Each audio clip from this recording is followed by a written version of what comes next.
ऐसी जरूरी नहीं है, लेकिन फिर भी वीडियो को लाइक या फिर डिसलाइक कर दिया करें। मूवी का स्टार जापान के एक लड़के इचिगो को दिखाते हुए होता है, जो अपनी मॉम के साथ कहीं पर जा रहा था और रास्ते में बारिश हो रही थी। वो लड़का रिवर के किनारे एक लड़की को देखता है जिसके पास अम्ब्रेला नहीं थी। तब इचिगो उस लड़की की हेल्प करने के लिए उसके पास जाता है। तब इचिगो की मॉम उसे रोकने के लिए उसके पीछे पीछे जाती है, क्योंकि उन्हें वहाँ पर कोई लड़की नजर नहीं आ रही थी। वो लड़की जैसे ही अपना फेस इचिगो की तरफ करती है तो वो बेहोश हो जाता है। अब जैसे ही इचिगो होश में आता है तो वो अपनी मदर को इंजर्ड पाता है। यहाँ पर हमें पता चलता है कि वो लड़की कोई इंसान नहीं थी बल्कि इविल स्पिरिट थी। अब मूवी में काफी साल गुजर जाते हैं और इचिगो अब बड़ा हो गया था। इचिगो को बचपन से ही वो स्पिरिट नजर आती थी और अब वो स्पिरिट्स को देखने का आदी हो गया था। वो अपने आसपास मौजूद हर स्पिरिट को देख सकता था और इवन उनकी हेल्प भी करता था। अब इचिगो जब स्कूल से अपने घर आता है तो वो अपने रूम में एक मिस्टीरियस गर्ल को देखता है। वो लड़की ये देखकर हैरान होती है कि इचिगो उसकी प्रेजेंस को फील कर सकता है। यहाँ पर हमें ये भी पता चलता है कि उस लड़की का नाम रुकिया है, लेकिन वो कोई इविल स्पिरिट नहीं है बल्कि एक सोल रीपर है, यानी इविल स्पिरिट्स को खत्म करने वाली। बातें करते हुए वो सोल रीपर एकदम से इचिगो को चुप करवाती है, क्योंकि उसके हाथ में पकड़े एक ऑब्जेक्ट की हेल्प से उसे पता चला था कि वहाँ कोई इविल स्पिरिट है, जिसको खतरनाक समझते हुए इचिगो जल्दी से अपनी फैमिली को बचाने के लिए उनके पास चला जाता है। पर अभी तक वहाँ सब कुछ नॉर्मल था। तब अचानक से एक ब्लास्ट होता है और दीवार में एक काफी बड़ा होल बन जाता है। तब एक जॉइंट हैंड इचिगो की सिस्टर को उठाकर ले जाता है। तब इचिगो अपनी बहन को बचाने के लिए बाहर जाता है, जहाँ वो एक काफी बड़ा मॉन्स्टर देखता है जो इचिगो को मारने ही वाला था कि तभी कोई चीज इचिगो को पीछे करके बचा लेती है। और ये सोल रीपर यानी रुकिया थी जो उस मॉन्स्टर से फाइट करने आई थी। रुकिया मॉन्स्टर पर अटैक करके इचिगो की सिस्टर को बचा लेती है। इसके बाद रुकिया इचिगो को बताती है कि ये मॉन्स्टर एक इविल स्पिरिट है जिसका नाम होलो है, जो कि यहाँ तुम्हारी तरफ तुम्हारी स्ट्रॉन्ग स्पिरिचुअल पावर की वजह से अट्रैक्ट हुआ था। और जब रुकिया और इचिगो बात ही कर रहे थे कि वो मॉन्स्टर होलो अपनी नेक को बड़ा करके फिर से रुकिया पर अटैक कर देता है। और जैसे ही वो रुकिया को खाने वाला था तो रुकिया उसके माउथ को लॉक कर लेती है, जिससे वो खुद को बचा लेती है। और जब रुकिया मॉन्स्टर पर अटैक करने के लिए जंप करती है तो वो मॉन्स्टर रुकिया को कैच कर लेता है। वो मॉन्स्टर अपने माउथ के जरिए रुकिया की पावर्स को अब्सॉर्ब कर रहा था, लेकिन रुकिया कुछ मैजिकल स्पेल्स का यूज करते हुए खुद को और अपनी मैजिकल पावर्स को बचा लेती है, जिसकी वजह से वो मॉन्स्टर काफी दूर जाकर गिरता है और रुकिया ऑपोजिट साइड पर गिरती है, जहाँ इचिगो फील करता है कि रुकिया इंजर्ड हो गई है, इसीलिए वो उसके पास जाता है। अब यहाँ रुकिया इचिगो को कहती है कि अब तुम ही हो जो इस मॉन्स्टर होलो को मार सकते हो, क्योंकि मैं जानती हूँ कि तुम्हारे पास स्पिरिचुअल पावर्स हैं। वो कहती है कि मैं तुम्हें अपनी डेथ गॉड पावर्स भी दे दूंगी, जिससे तुम जब चाहे एक सोल में चेंज होकर अपनी पावर्स का यूज करते हुए इन्हें मार सकते हो। और इसी सब के दौरान उनको वहाँ पर दोबारा से वो मॉन्स्टर नजर आता है। रुकिया जल्दी से उस मॉन्स्टर को देखते हुए अपनी तलवार इचिगो की बॉडी में स्टैब करती है और अपनी सारी पावर्स उसमें ट्रांसफर कर देती है। तब यहाँ हर चीज एकदम से व्हाइट हो जाती है और कोई शैडो मॉन्स्टर का बाजू काटते हुए नजर आता है, और ये शैडो असल में इचिगो की सोल थी। अब होलो बहुत गुस्से में इचिगो की तरफ बढ़ता है, पर इचिगो जंप करते हुए उस मॉन्स्टर पर अटैक करता है और उसे दरमियान में से काट देता है, और इससे वो मॉन्स्टर इस दुनिया से खत्म हो जाता है। सीन कट होकर इचिगो के बेड पर जाता है, जहाँ पर वो सो रहा था और ऐसा लग रहा था कि जो कुछ अभी हुआ वो इचिगो का ड्रीम था। लेकिन जैसे ही वो रूम से निकलकर नीचे जाता है तो वॉल को टूटा हुआ देखता है, जैसे वो रात में टूटी थी, जिससे हमें पता चलता है कि वो सब सच था, न कि कोई ड्रीम था। लेकिन इचिगो की फैमिली की याददाश्त जा चुकी थी और उन्हें लग रहा था कि ये वॉल किसी ट्रक ने तोड़ी थी, बस सिर्फ इचिगो ही था जिसे वो सब कुछ याद था। इन सब चीजों को इग्नोर करते हुए इचिगो स्कूल चला जाता है, जहाँ रुकिया उसे एज अ न्यू स्टूडेंट मिलती है, जिसे देखकर वो काफी हैरान रह जाता है, लेकिन रुकिया उसे खामोश रहने के लिए कहती है। इसके बाद वो उसे स्कूल बिल्डिंग की रूफ पर लेकर जाती है। वहाँ वो उसे बताती है कि मैंने अपनी सारी पावर्स तुम्हें दे दी हैं, जिसकी वजह से मैं अपनी सोल वर्ल्ड में वापस नहीं जा सकती।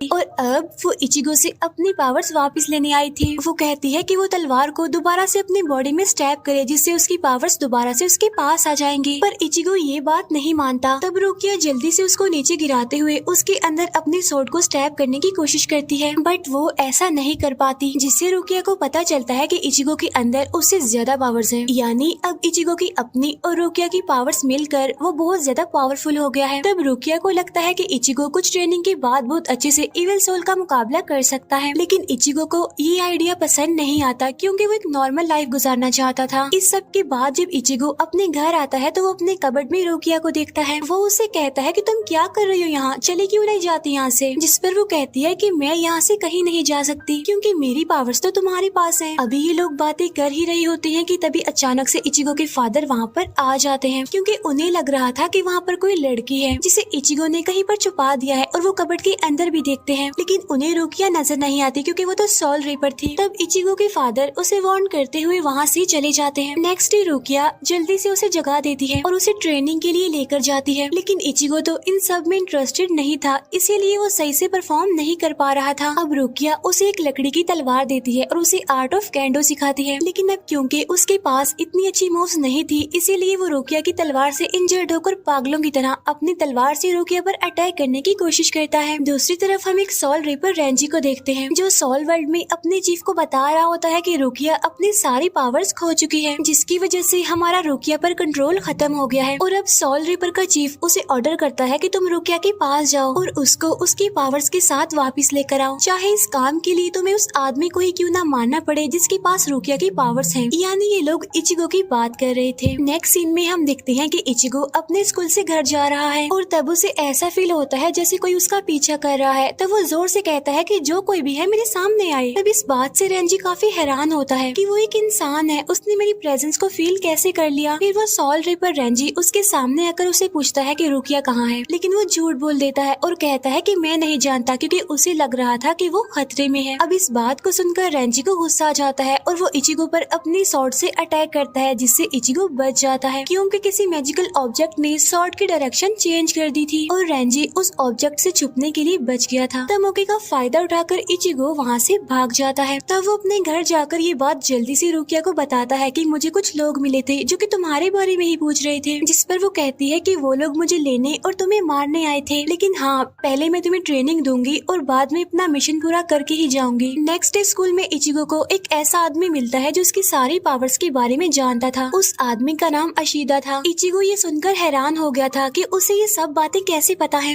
जिस पर वो आदमी कहता है कि मेरे पास भी ऐसे ही पावर्स हैं। वो लड़का इचिगो को बताता है कि मैं एक ऐसे ट्राइब से हूँ जिसे सोल रिपर ने खत्म कर दिया है। अशीदा अब अपनी मैजिकल पावर इचिगो को दिखाने के लिए यूज करता है। वो अपने मैजिक से बो एंड एरो यानी तीर कमान बनाता है। तब उसके मैजिकल एरो को देखते हुए हमें ये बात पता चलती है कि इचिगो को सोल रिपर रेंजी से बचाने वाला कोई और नहीं बल्कि अशीदा ही था। यहाँ अशीदा उसे रिक्वेस्ट करता है कि प्लीज तुम उन सोल रिपर से बदला लेने के लिए मेरी हेल्प करो और डराने के बावजूद भी इचिगो उसकी बात नहीं मानता और अब वो इचिगो को गुस्सा दिलाने के लिए एक स्टोन तोड़कर शहर में गिराता है जिससे वहाँ होलो यानी इविल स्पिरिट आने वाली थी। और रोकिया को जैसे ही इविल स्पिरिट की प्रेजेंस के बारे में पता चलता है तो वो अपने फ्रेंड को बचाने के लिए उसकी हेल्प करने के लिए आती है और जल्दी से उसे पंच करते हुए ह्यूमन से सोल रिपर में बदल देती है। वो लोग जल्दी से रोड पर आते हैं जहाँ पर एक मॉन्स्टर एक बच्चे को मार रहा था। वो मॉन्स्टर दिखने में एक स्पाइडर जैसा था जिसकी बहुत सारी लेग्स थी।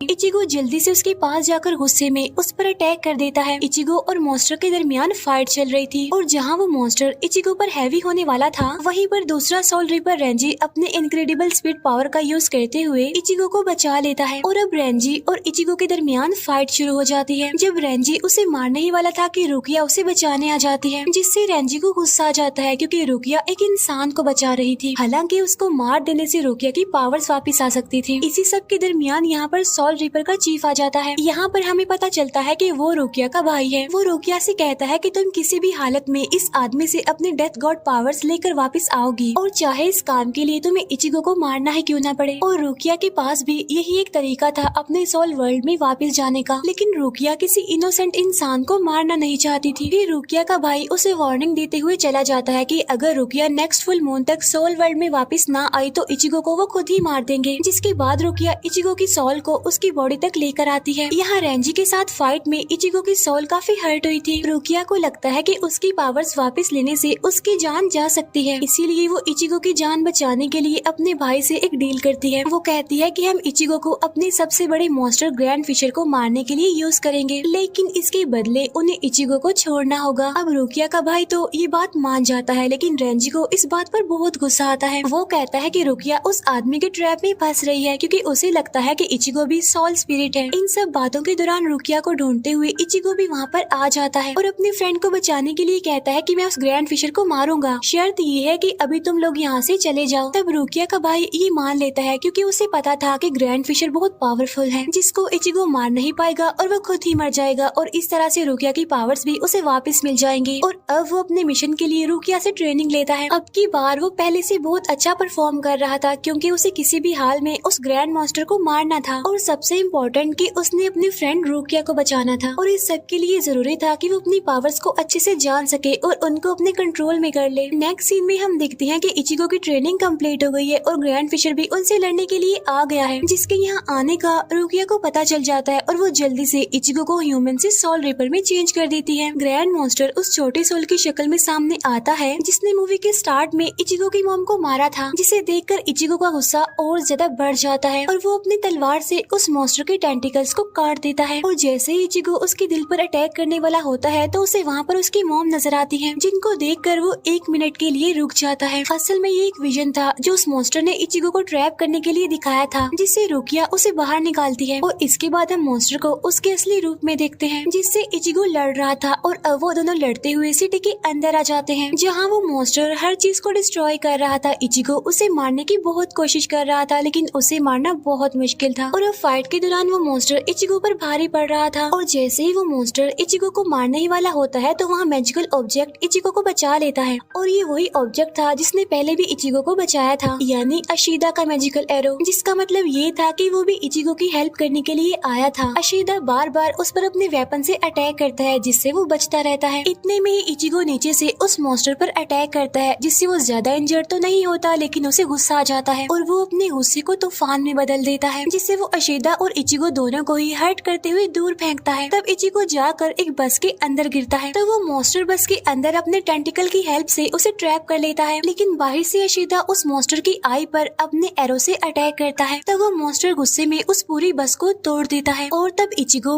जंप करते हुए बाहर निकलकर मॉन्स्टर के हेड पर अटैक करता है, जिससे फाइनली वो मॉन्स्टर मर जाता है। अब रुकिया अपने फ्रेंड यानी इचिगो को देखने के लिए उसके पास आती है, जो कि बिल्कुल ठीक था और अब वो अपने मिशन में कामयाब हो गए थे। लेकिन इससे पहले कि वो लोग अपनी जीत को सेलिब्रेट करते वहाँ पर दूसरे सोल रिपर आ जाते हैं, यानी रुकिया की वर्ल्ड से रेंजी और उसका भाई आ गया था और रेंजी जल्दी अशीदा को पीछे से मार देता है। इसके बाद रुकिया का भाई उसे कहता है कि ग्रैंड फिशर अब खत्म हो गया है और हमारा मिशन भी पूरा हो गया है, तो अब तुम्हें इस आदमी को मारकर अपनी पावर्स वापस ले लेनी चाहिए, क्योंकि एक इंसान और सोल रिपर कभी भी दोस्त नहीं हो सकते। अब रेंजी और इचिगो के दरमियान फाइट शुरू हो जाती है। वो काफी देर से लड़ रहे थे और इचिगो अभी तक सिर्फ अपने डिफेंस के लिए ही लड़ रहा था, क्योंकि रेंजी उन सबसे ज्यादा पावरफुल था। अब अचानक उसकी मूव को समझते हुए इचिगो उसे किक करता है, जिससे उसे काफी गुस्सा आता है और वो अपनी पावर से अपने वेपन को काफी बड़ा कर लेता है और उससे इचिगो को पकड़ते हुए काफी दूर फेंकता है और साथ साथ एक कार से भी उस पर अटैक करता है, जिससे वहाँ पर एक काफी बड़ा ब्लास्ट होता है और हर चीज जल जाती है। अब जैसे ही रेंजी रुकिया को पकड़ने के लिए आगे बढ़ता है तो सरप्राइजिंगली इचिगो अपने फ्रेंड को बचाने के लिए दोबारा आता है, जिसको देखकर सभी काफी हैरान हो जाते हैं। और अब उन सोल रिपर्स को भी पता चल चुका था कि इस आदमी को मारना इतना आसान नहीं है। आखिर इचिगो रेंजी की तलवार तोड़ देता है, जिससे उसकी पावर्स कम हो जाती हैं। अब यहाँ रेंजी को हारता हुआ देखकर चीफ खुद लड़ने के लिए आता है, जिसके सामने इचिगो कुछ भी नहीं था। वो अपनी सिर्फ एक फिंगर से ही इचिगो की तलवार को रोक देता है और उसे बहुत मारता है। फिर आखिर में वो आदमी इचिगो की स्वॉर्ड को तोड़ते हुए बहुत तेजी से उसे काटते हुए चला जाता है।